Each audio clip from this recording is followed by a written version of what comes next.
Om Swastiastu. Salam sejahtera bagi kita semua. Yang terhormat, Ibu Loh Gede Kusuma Dewi, SE MSI selaku dosen pembimbing utama.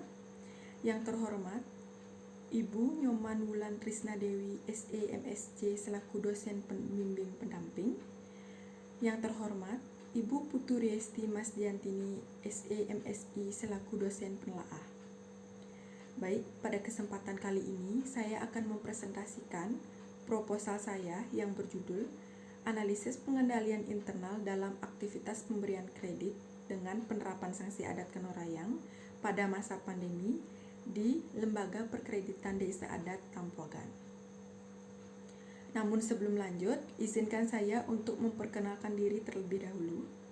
Perkenalkan, nama saya Ayu Gede Kusumasari dengan NIM 1817051281 dari Prodi S1 Akuntansi.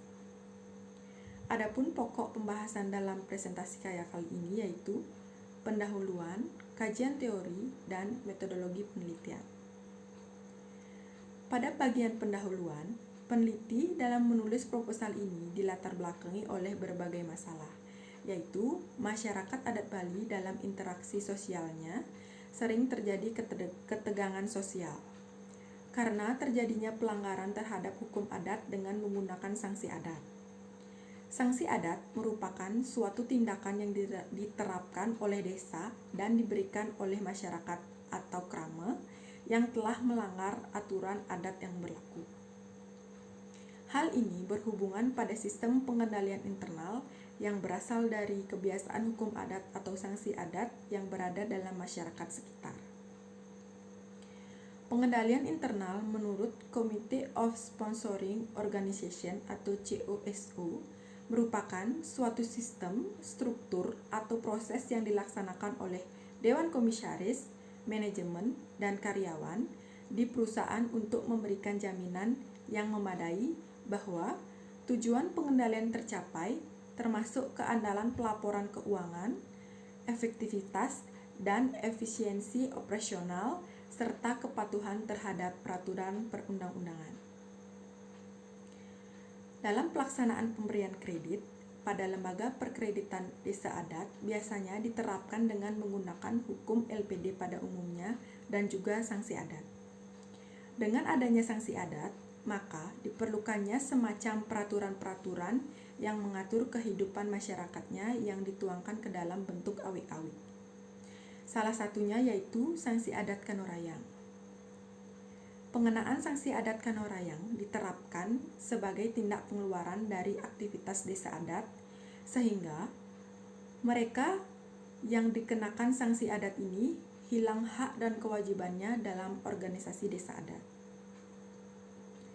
Nah, sebelum terjadinya pelanggaran adat, perlu dilakukannya perbandingan antara desa adat yang menggunakan sanksi adat, salah satunya yaitu sanksi adat yang dilaksanakan telah berjalan secara efektif atau tidak pada desa adat tersebut. Nah, berikut data perbandingan sanksi adat di LPD Kecamatan Tembuku. Peneliti memilih LPD Desa Adat Tampuagan dengan penerapan sanksi adat Kanorayang karena penerapan sanksi adat Kanorayang ini sudah diterapkan secara efektif pada LPD Desa Adat Tampuagan ini. Maksud dari peneliti melakukan penelitian ini karena peneliti membandingkan sanksi adat yang masih dilakukan secara efektif pada desa tersebut. Selain itu, peneliti juga membandingkan dari penelitian sebelumnya. LPD Desa Adat Tampuagan dalam menjalankan kegiatan keuangan tentu saja tidak dapat terhindar dari risiko atau masalah. Salah satunya risiko yang dihadapi LPD Desa Adat Tampuagan adalah masyarakat yang tidak bisa membayar kredit sesuai dengan perjanjian dan peraturan yang sudah ditetapkan. Kredit yang tidak bisa dibayar akan berpotensi menjadi kredit macet apabila tidak ditangani. Dalam sistem pengendalian internalnya, LPD Desa Adat Tampuagan menerapkan sanksi adat Kanorayang untuk menghindari risiko kredit yang mungkin terjadi. Penerapan sanksi adat Kanorayang dalam mengatasi terjadinya kredit macet adalah dengan memberikan sanksi kepada masyarakat yang tidak mampu membayar kredit berupa tindak pengeluaran dari aktivitas desa adat sehingga mereka yang dikenakan sanksi adat Kanorayang ini hilang hak dan kewajibannya dalam organisasi desa adat. Bagi mereka yang dikenakan sanksi adat Kanorayang di desa adat Tampuagan akan tidak dapat menggunakan fasilitas desa adat seperti misalnya pura kayangan, setra atau kuburan, dan infrastruktur yang dimiliki desa adat tersebut. Pemberian sanksi adat ini bertujuan untuk mengembalikan keseimbangan yang terganggu akibat adanya pelanggaran adat. Dalam sistem pembayaran kredit pada tahun 2019, sanksi diumumkan dalam sangkapan desa adat ketika masyarakat yang bersangkutan tidak membayar. Kemudian, bendahara LPD akan menyebutkan namanya di depan masyarakat lainnya. Hal ini akan menimbulkan rasa malu bagi yang bersangkutan karena urusan pribadinya diketahui oleh banyak orang, apalagi sampai tidak mampu membayar. Dengan adanya nasabah yang dikenakan sanksi adat Kanorayang ini akan berpengaruh terhadap pembayaran kredit karena nasabah merasa takut kehilangan hak dan kewajiban adatnya. Riset penelitian ini berfokus pada penerapan sanksi adat Kanorayang pada masa pandemi di Lembaga Perkreditan Desa Adat Tampuagan dalam memberikan kredit. Bersumber pada latar belakang yang telah dijelaskan sehingga bisa diidentifikasikan masalah yang terjadi pada Lembaga Perkreditan Desa Adat Tampuagan, yaitu terdapat kemungkinan terjadinya kredit macet pada aktivitas pemberian kredit di LPD Desa Adat Tampuagan. Untuk mencegah terjadinya kredit macet, maka diterapkannya sanksi adat Kanorayang pada sistem pengendalian internal di LPD Desa Adat Tampuagan. Nah, bersumber pada latar belakang yang telah dipaparkan, maka rumusan masalah yang akan diteliti dalam riset ini yakni bagaimanakah penerapan sanksi adat Kanorayang sebagai sistem pengendalian internal dalam aktivitas pemberian kredit pada Lembaga Perkreditan Desa Adat Tampuagan. Sejalan dengan rumusan masalah, adapun tujuan dari riset ini yaitu untuk mengetahui bagaimana penerapan sanksi adat Kanorayang sebagai sistem pengendalian internal dalam memberikan kredit pada Lembaga Perkreditan Desa Adat Tampuagan. Adapun manfaat dari riset ini yaitu pertama, manfaat teoritis. Dari riset ini dimaksud bisa memberikan informasi mengenai sanksi adat yang ada di Bali, terkhususnya mengenai penerapan sanksi adat Kanorayang sebagai cara pada sistem pengendalian internal. Yang kedua, manfaat praktis. Hasil riset ini dimaksud mampu dipergunakan sebagai masukan guna kemajuan Lembaga Perkreditan Desa Adat Tampuagan, khususnya sistem pengendalian internal dengan penerapan sanksi adat Kanorayang di Lembaga Perkreditan Desa Adat Tampuagan menjadi lebih efektif. Adapun kajian teori dalam penelitian ini yaitu pertama, pengertian sistem pengendalian internal. Pengertian sistem pengendalian internal adalah sebuah sistem yang dibuat dan dijalankan oleh sebuah perusahaan agar perusahaan dapat berjalan searah dengan tujuan perusahaan. Yang kedua, komponen pengendalian internal terdiri dari 5 komponen yang saling berhubungan. Di antaranya, pertama, lingkungan pengendalian atau control environment. Yang kedua, penilaian risiko atau risk assessment. Yang ketiga, aktivitas pengendalian atau control activities. Yang keempat, informasi dan komunikasi atau information and communication. Dan yang kelima, pemantauan atau monitoring. Yang ketiga, unsur-unsur pengendalian internal. Yang pertama yaitu struktur organisasi, sistem wewenang dan prosedur pencatatan, praktik yang sehat, mutu karyawan sesuai dengan tanggung jawabnya, dan tujuan sistem pengendalian internalnya yaitu keandalan laporan keuangan, mendorong efektivitas dan efisiensi operasional, dan ketaatan pada hukum dan peraturan. Yang kelima, ada kredit macet. Kredit macet merupakan kredit di mana nasabah yang meminjam uang atau kreditur sulit dalam mengembalikan uang yang sudah dipinjam sebelumnya dengan alasan tertentu. Selanjutnya, penyelesaian kredit macet. Menyelesaikan kredit umumnya dilaksanakan menggunakan pola diantaranya subrogasi, penjualan anggunan kredit, lelang hak tanggungan, dan pengadilan negeri.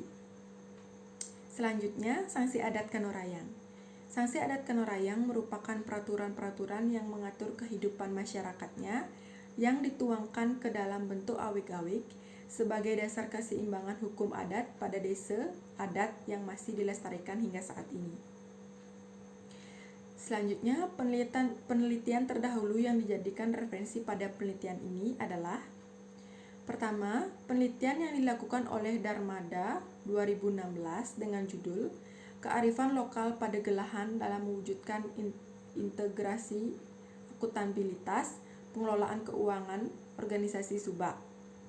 Hasil dari penelitian ini adalah proses pengelolaan keuangan melibatkan prajuru Subak, proses pengelolaan keuangan terbagi internal dan eksternal, pertanggungjawabannya dilakukan secara sederhana, praktik akuntabilitas tidak lepas dari kearifan lokal pada Gelahan. Yang kedua, penelitian yang dilakukan oleh Kartika 2017 dengan judul Sanksi Adat pada Lembaga Perkreditan Desa dalam Kerangka Prinsipikal Agen LPD atau Lembaga Perkreditan Desa se-Kecamatan Tembuku, Kabupaten Bangli. Hasil dari penelitian ini adalah beberapa penyebab yang ditemukan menjadi penyebab kredit macet di LPD Desa Pekraman Kecamatan Tembuku antara lain: pertama, tidak lagi memiliki sumber pendapatan, masalah karakter, pengaruh ekonomi, dan peminjam meninggal dunia dan masyarakat dengan kredit macet. Adapun penelitian lain yang dijadikan referensi dalam penelitian ini yaitu penelitian yang dilakukan oleh Widarte 2017, penelitian yang dilakukan oleh Janu Angganiti 2017, penelitian yang dilakukan oleh Sayoni 2017, penelitian yang dilakukan oleh Atmaja 2018, penelitian yang dilakukan oleh Sarifah 2019, penelitian yang dilakukan oleh Pratama 2020, penelitian yang dilakukan oleh Chandrasari 2021, serta penelitian yang dilakukan oleh Dewi 2021. Adapun model penelitian ini adalah adanya sistem pengendalian pada LPD Desa Adat Tampuagan, serta perkembangan sanksi adat Kanorayang pada masyarakat sekitar, sehingga keduanya disatukan menjadi sebuah sistem pengendalian internal berdasarkan sanksi adat Kanorayang, terutama pada aktivitas pemberian kredit pada LPD Desa Adat Tampuagan. Selanjutnya, jenis penelitian ini adalah deskripsi kualitatif. Lokasi penelitian ini adalah Lembaga Perkreditan Desa Adat Tampuagan, Kecamatan Tembuku, Kabupaten Bangli. Subjek penelitian ini adalah Iwayan Bane selaku Kepala LPD Desa Adat Tampuagan, Ikomang Darmo Yantika selaku Sekretaris LPD Desa Adat Tampuagan, Niketut Sube selaku Bendahara LPD Desa Adat Tampuagan, masyarakat yang mempunyai kredit, serta masyarakat yang terkenakan sanksi. Serta objek penelitian ini adalah sistem pengendalian internal dengan penerapan sanksi adat Kanorayang pada masa pandemi di Lembaga Perkreditan Desa Adat Tampuagan. Adapun jenis data dari penelitian ini yaitu data kualitatif. Sumber data dari penelitian ini yang pertama data primer, yaitu hasil wawancara yang berkaitan dengan LPD Desa Adat Tampuagan. Yang kedua data sekunder, yaitu struktur organisasi catatan laporan keuangan pada LPD Desa Adat Tampuagan. Selanjutnya penentuan narasumber. Narasumber penelitian merupakan para pemberi informasi yang mampu menjawab yang akan diajukan oleh peneliti. Selanjutnya, metode pengumpulan data dibagi menjadi 3. Yang pertama, wawancara, observasi, dan studi dokumentasi. Adapun analisis datanya, yaitu reduksi data, menyajikan data, menafsirkan data, dan menarik kesimpulan. Dan selanjutnya, adapun keabsahan data dibagi menjadi 4 kriteria. Yang pertama, kepercayaan. Yang kedua, keteralihan, kebergantungan, dan kepastian. Baik, sekian presentasi dari saya. Saya ucapkan terima kasih. Om Santi Santi Santi Om.